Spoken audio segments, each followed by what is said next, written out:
Bienvenidos a su canal Bartimeo, descubriendo la importancia de llevar una vida cristiana. Bueno, continuamos profundizando en el misterio de Jesús. En esta sesión que llamaremos el cuerpo de Cristo, profundizaremos un poco sobre su corporeidad, su naturaleza humana y su naturaleza divina. Leyendo por aquí una pequeña descripción de Jesús en un autor que escribió la vida de Jesús, Filión, dice que nos es grato imaginarle de fisonomía noble y distinguida, amable, grave e inteligente, que inspira a la vez respeto y afecto. En su semblante se reflejaba el esplendor de su alma y en cierta manera el de su divinidad. Qué cosa tan bonita, porque ¿cómo nos imaginamos a Jesús como hombre al verlo? Un hombre seguro de sí mismo, de 30 y tantos años, afable, humilde, todas las virtudes, y que en el trasfondo dejaba ver su divinidad. Y maravilloso, pero es hombre. Y aquí tenemos que ser conscientes de que ¿quién es Jesús? Jesús es el Hijo de Dios, que es la segunda persona de la Santísima Trinidad, el Verbo, que tiene dos naturalezas. O sea, una persona divina que tiene una naturaleza divina y una naturaleza humana, que no se mezclan, ni se confunden, no. Simplemente están la una y la otra, en esa hipóstasis, que así lo llaman los teólogos, porque es la unión de dos naturalezas en una persona. Y esto es importante meditarlo también. Al hacerse hombre, el Hijo de Dios adquirió una humanidad completa, con un cuerpo mortal, pasible. Y esto asusta, porque claro, es Dios infinito que entra en el mundo con una limitación.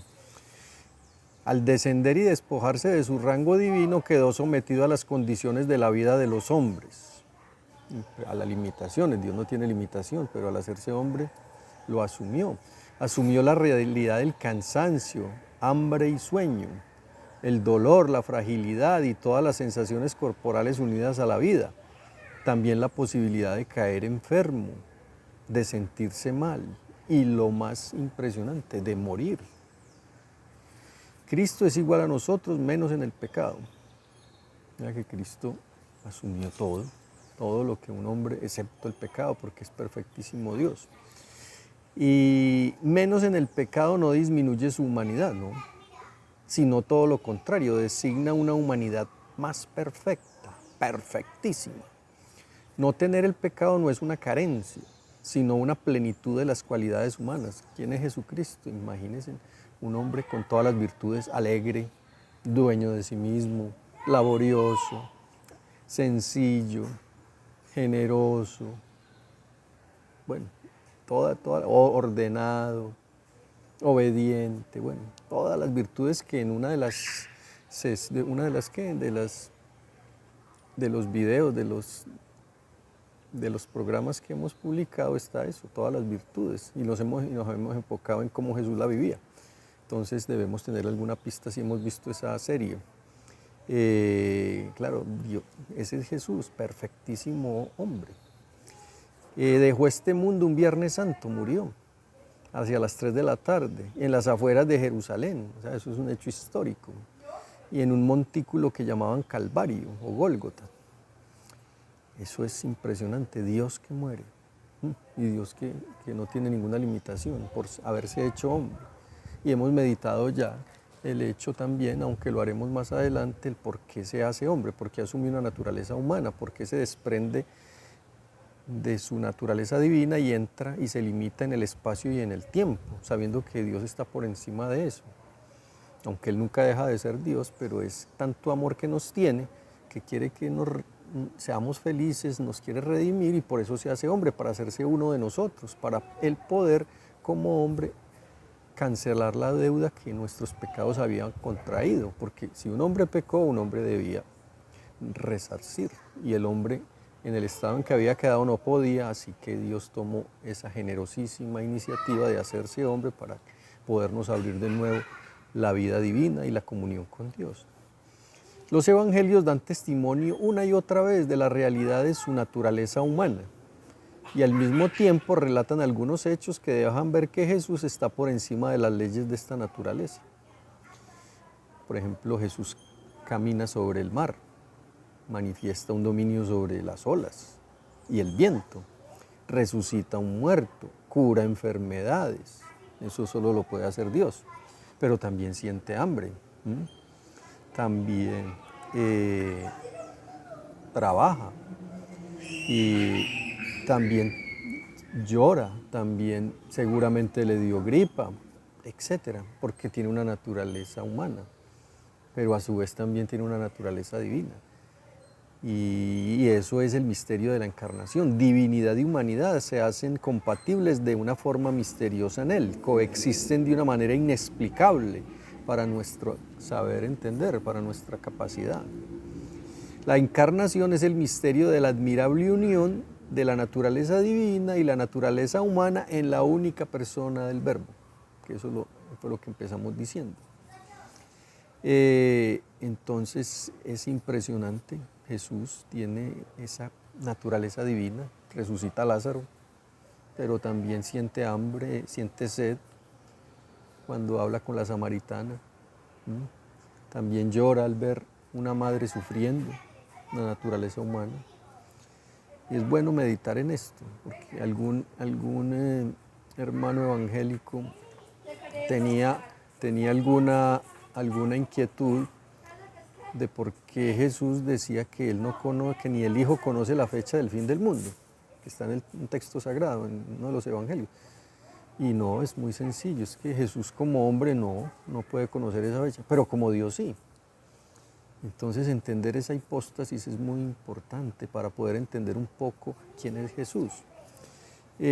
También es algo muy bonito que gracias a San Lucas hemos asistido de alguna manera al crecimiento hasta la madurez de Jesús, sobre todo humana. Era y es de carne y hueso, con alma humana. Cuando más entraba Jesús en relación con el mundo externo, con los fenómenos perceptibles por los sentidos, más ricas impresiones podía acumular en su alma. Hoy sabía experimentalmente que era un racimo de uvas, claro, porque lo iba descubriendo. Y mañana lo que era un grano de mostaza, claro, porque va aprendiendo como hombre.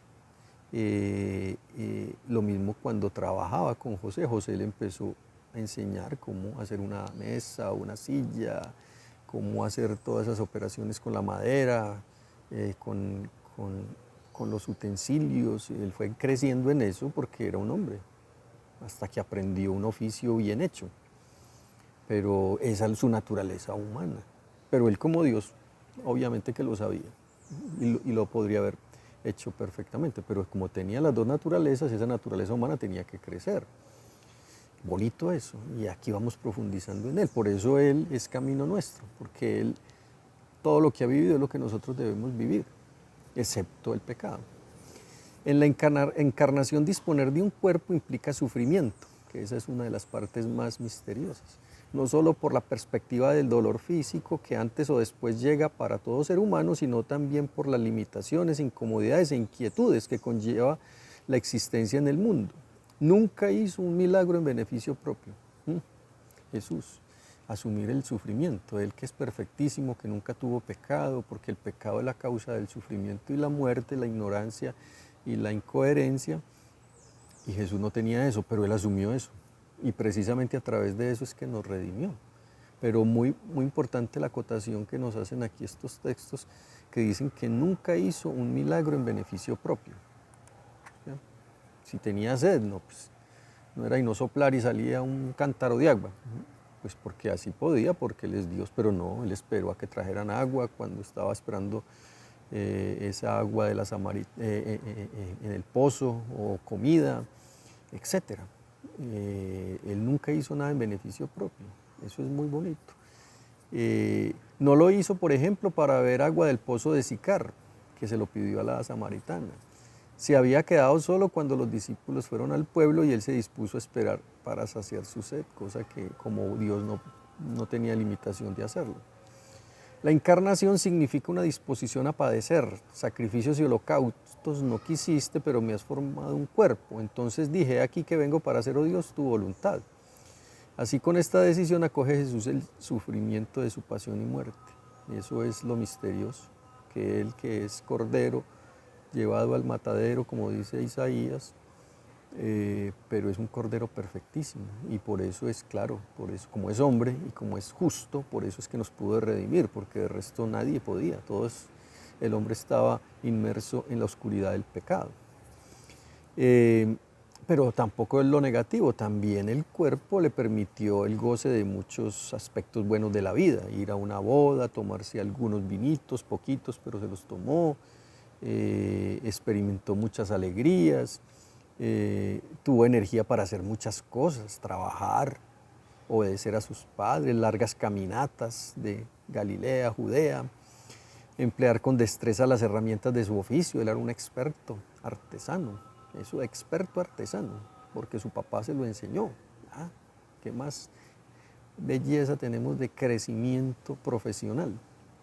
Y no tenía el oficio más noble de esa época, ¿no? Era un artesano, un oficio menor. El gozo de trabajar bien, de hacer las cosas bien hechas, abrazar a esos pequeñines chiquiticos que se le acercaban, imponerle las manos para curar. Todo eso él gozaba con todo eso. Disfrutar de la amistad con Nicodemo, con Marta, María, con Lázaro. Una sonrisa iluminaría muy frecuentemente el rostro de Jesús. A pesar de tantas figuras que reproducen la imagen de Jesús en las que no se resalta su belleza, nadie duda de que fue un hombre perfecto. Con los rasgos propios del pueblo judío, claro, era judío. Y un hombre con una energía, de acento marcadamente galileo en su vocablo, resistencia al cansancio y a la vez de expresión serena y amable.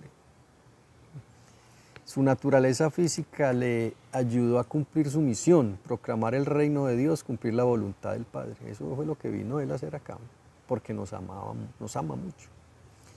Nos ha amado a todos con un corazón humano. Jesús es el corazón humano de Dios.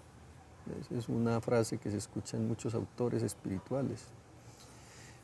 Resucitó con el mismo cuerpo, esto también es importante recargarlo ahora al final, en el que permanecen impresas las señales de los clavos y la lanza que traspasó su costado. Los evangelistas subrayan que el cuerpo de Jesús resucitado es muy real, a pesar de no estar sometido a las mismas condiciones. Claro, después de la resurrección Jesús no tiene un cuerpo como el que tenía en este mundo, porque ya es un cuerpo glorificado. Ese holocausto, ese sacrificio, ese cuerpo ya merecía una glorificación y por eso ese cuerpo quedó glorificado, a pesar de estar unido al Verbo, ¿cierto? El cuerpo de Jesús estaba glorificado, pero aquí después de su pasión, muerte y resurrección ya es evidente, se manifiesta por ese sacrificio que él hizo. Por eso no lo reconocen tan fácilmente, porque ya es alguien diferente, porque ese cuerpo de Jesús resucitado ya no está para este mundo, está para estar en la gloria de Dios.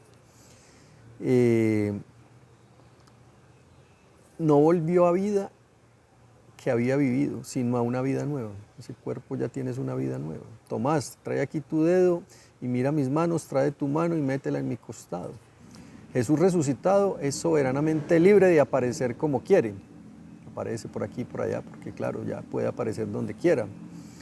Bajo la apariencia de un jardinero o bajo otra figura distinta de la que les era familiar a los discípulos, claro, porque es un cuerpo glorificado.